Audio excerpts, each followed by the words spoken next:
आपो वाजितमासन् सलिलमेवास प्रजापतिरेकः पुष्करपर्णे समभवतु तस्यान्तर्मनसि कामः समवर्ततायतगुं सृजेजमिति तस्माद्यत्पुरुषो मनसाभिगच्छति तद्वाचा वदति तत्कर्मणा करोति तदेशाभ्यनूक्ता कामस्तदग्रे समवर्तताधि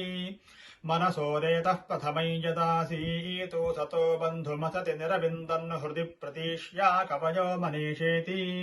उपैनं तदुपनमति यत्कामो भवति य एवं वेदा सतपोदप्यता सतपस्तप्त्वा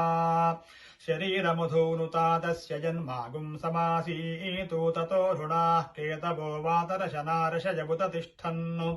ये नखाः ते वैखानसाः ये बालाः ते बालखिल्याः यो रसः सोपाम् अन्तरतः कूर्मम् भूतगुं सर्पन्तम् तमब्रवीतु मम वै त्वं मागुंसा समभूतु नेत्यब्रवीतु पूर्वमेवाहमिहासमिति तत्पुरुषस्य पुरुषत्वम् स सहस्रशीर्षा पुरुषः सहस्राक्षः सहस्रपात् भूत्वोदतिष्ठतु तमब्रवीतु त्वं वै पूर्वगुं समभूः त्वमिदं पूर्वः कुरुष्वेति स इत आदायापः श्रीपद्मिनी संज्ञाच्छायाभुषा समेत श्री सूर्यनारायण स्वामी देवता परिपूर्ण कृपा कटाक्ष सिद्धिरस्तु